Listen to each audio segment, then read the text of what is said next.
আসসালামু আলাইকুম ওয়া রাহমাতুল্লাহি ওয়া বারাকাতুহু। নাহমাদুহু ওয়া নুসাল্লি আলা রাসূলিহিল কারীম। সম্মানিত উপস্থিতি, আল্লাহ রাব্বুল আলামিনের কাছে লাখো কোটি শুকরিয়া। আল্লাহ রাব্বুল আলামিন তার প্রিয় বান্দাদের থেকে আমাদেরকে বাছাই করে এই গভীর রজনী পর্যন্ত আল্লাহর একজন প্রিয় বান্দার সামনে তার দিনের আলোচনা শোনার জন্য আমাদেরকে কবুল করেছেন। সেজন্য সবাই আমরা জোরে বলি আলহামদুলিল্লাহ রাব্বিল আলামিন।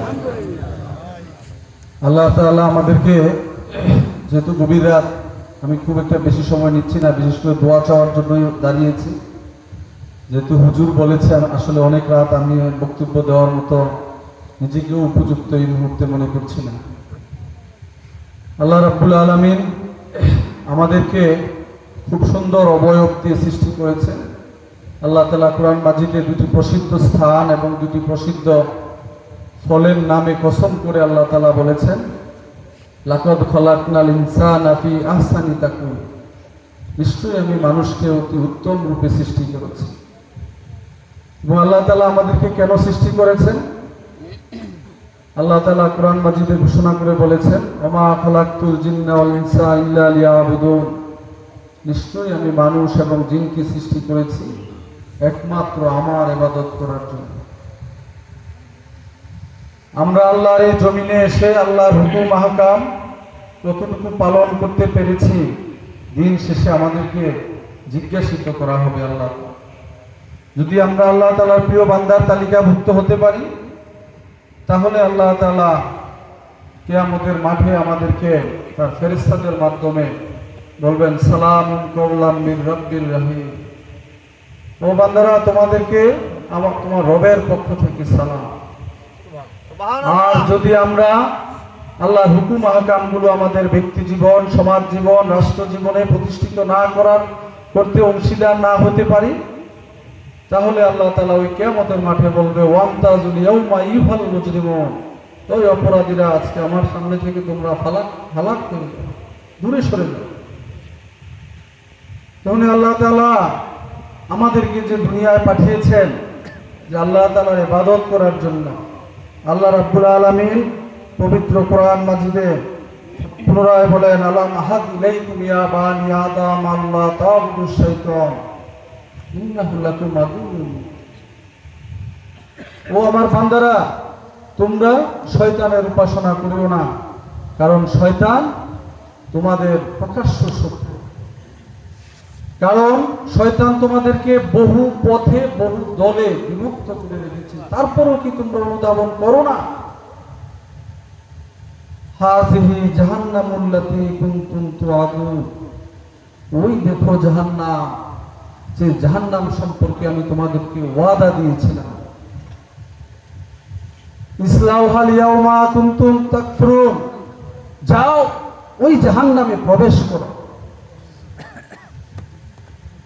তাহলে ওই কিয়ামতের মাঠে, যেখানে আল্লাহ তাআলা বলেছে, আজকে আমি তোমাদের উপরে বিন্দু পরিমাণও কোনো জুলুম করা হবে না, শুধুমাত্র তোমরা যে কর্ম করে এসেছো, আজকে আমি তারই প্রতিদান দেব।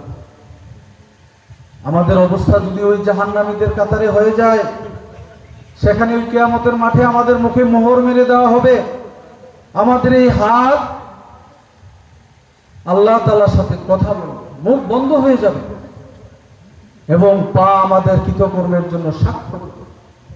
ওই বিভীষিকাময় মুহূর্তে আমরা যাতে জাহান্নামীদের কাতারভুক্ত না হই, আল্লাহ তাআলা যাতে আমাদেরকে প্রত্যেককে আল্লাহর এই জমিনে আল্লাহর দ্বীন কায়েমের জন্য আল্লাহর হুকুম আহকামগুলো যাতে আমরা যথাযথভাবে মেনে চলতে পারি, আমাদের ব্যক্তি জীবনে, সমাজ জীবনে যাতে আমরা পরিবর্তন আনতে পারি, সেজন্য আমরা নিজ নিজ অবস্থান থেকে ইনশাআল্লাহ ভূমিকা রাখব।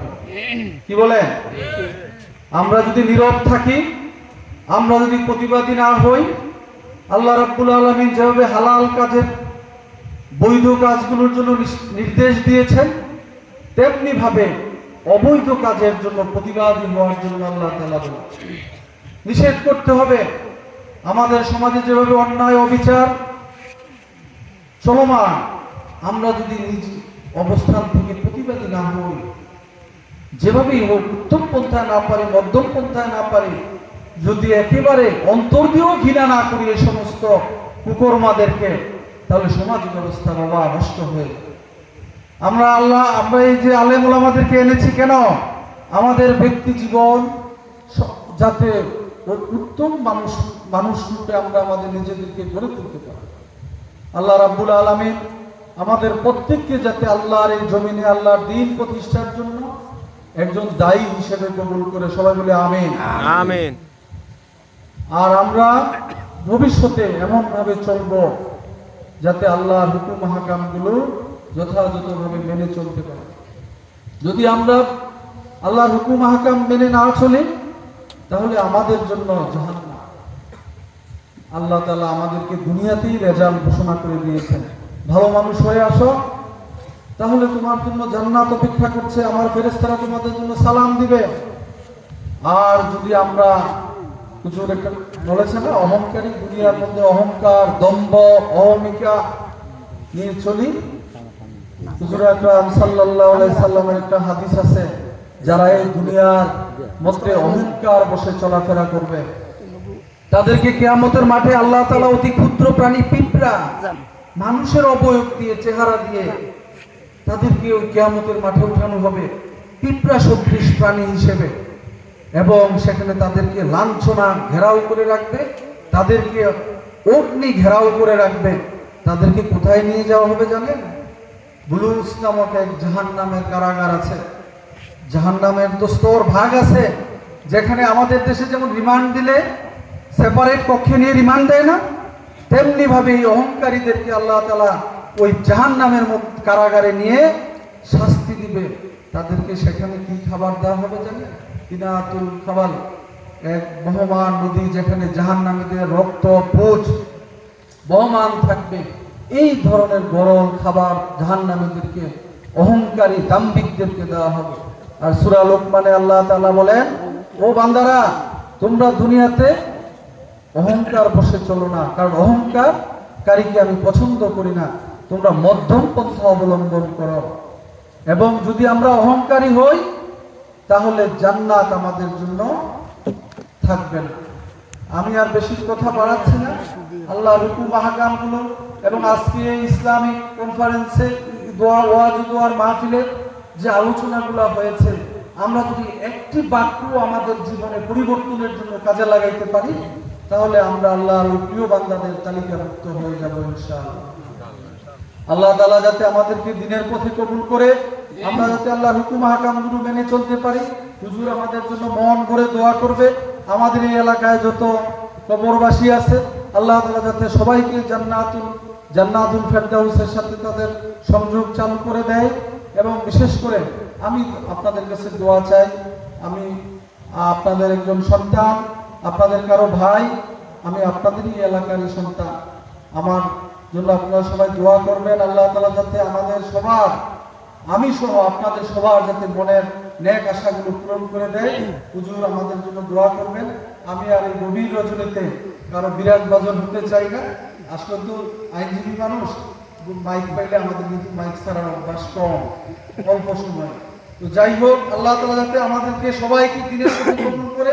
হুজুর আমাদের জন্য দোয়া করবেন, আমরা যাতে আল্লাহ প্রিয় বান্দাদের তালিকাভুক্ত হতে পারি, এবং যারা কবরবাসী হয়েছে তাদেরকে যাতে আল্লাহ তাআলা মাফ করে দেয়। হুজুর দোয়া করবেন। আর একটা কথা না বললেই নয়, আমাকে তো আপনারা দাওয়াত দিয়েছেন। আসলে তো সব জায়গাতেই দুনিয়াবি উদ্দেশ্য থাকে।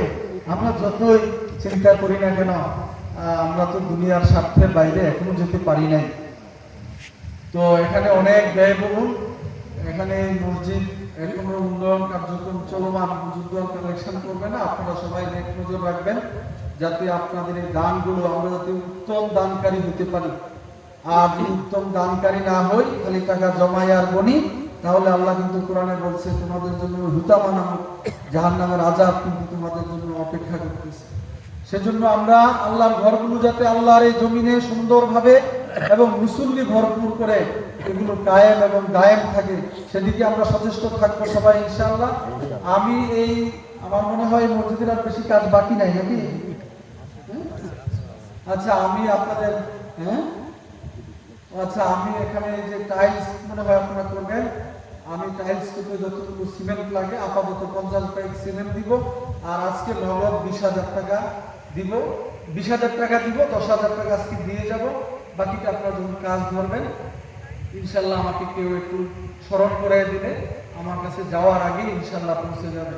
আমি আসলে মারহাবা নেওয়ার জন্য বলি নাই, আপনাদের কাছে আমি দোয়া চাই, আপনারা সবাই আমার জন্য দোয়া করবেন। সবাই ভালো থাকবেন, আল্লাহ সবার মঙ্গল কামনা করুন। আল্লাহ তাআলা যাতে আমাদের সবাইকে নেক হায়াত দেন, দোয়া করবেন। সবাই আমরা দোয়ায় অংশগ্রহণ করবো। সবাই ভালো থাকবেন। আসসালামু আলাইকুম ওয়া রাহমাতুল্লাহি ওয়া বারাকাতুহু। ধন্যবাদ।